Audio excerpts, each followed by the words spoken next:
Alright, so isang mapagpalang araw sa inyong lahat mga idol. So ayan, kasama ka si boss. Yun, all white kami ngayon mga idol. So maulan na umaga ngayon mga idol. Ayan o, ang lakas ng ulan. Bali, may booking na kami ni boss galing dito sa may GN3 papuntang Loyola Heights, Quezon City. So ayan, pangarga natin mga idol. Konting-konti lang mga idol. Ayan, mga table yan mga idol. Papunta Quezon City. So naka-priority dito mga idol. Bali yung rate nito is 1,900 mahigit. So pinag-i-skyway kami ni boss papunta doon. Bali may nagtanong pala sa atin mga idol, may nag-message. So maraming nagme-message sa atin kung paano yung diskarte sa pagkuha ng booking kay Lalamove.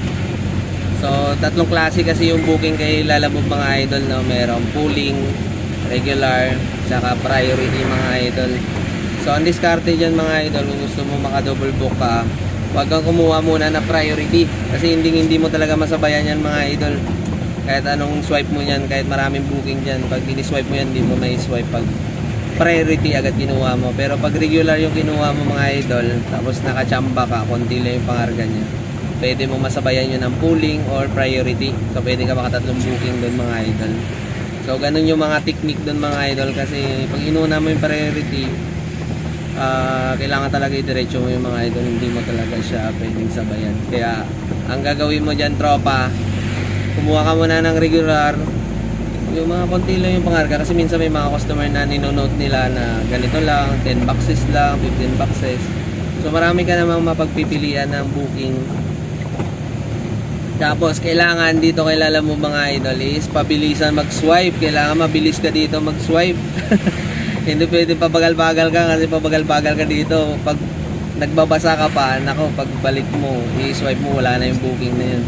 Kaya kailangan mabilis yung mata mo, mabilis din yung kamay mo mag-swipe mga idol. Saka yung signal mo dapat malakas din. Kaya kung tatambay ka man, maghanap ka ng parking para mag-abang ng booking, siguraduhin mo talaga na maganda yung signal dun, para pag may pumasok na booking sa'yo na malapit lang, may swipe mo agad at makukuha mo. Kasi kahit malapit man sa'yo, kung may na yung booking mo, pag pindot mo pa lang, nag-loading na, wala na, goodbye booking na yun mga idol. Nasa mabuting kamay na yun. Dito kasi kay Lalamove kaya minsan, sa sobrang bilis ng iba mag-swipe mga idol, hindi na nagbabasa ng note. Nakaka-cancel yung nangyayari, kasi pagkita ng booking, oy malaki, pindot, swipe agad. Tapos yung naka-note doon, kailangan ng assistant or maraming requirements na hinahanap. Meron kasi mga ganong customer mga idol or H1 or depende sa unit kasi.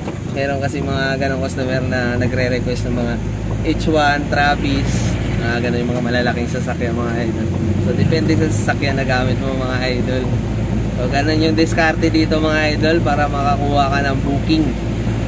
So ayan, sana may naitulong ako sa inyo mga idol. So pwede naman kayo mag-comment o magtanong kung meron kayong hindi alam, lalo na sa mga bago. So magtanong lang kayo sa mga datihan mga idol para matulungan kayo. Kasi mahirap pag baguhan ka pa lang kay Lalamove. Maraming diskarte kasi dito mga idol, lalong-lalo na yung toll fee.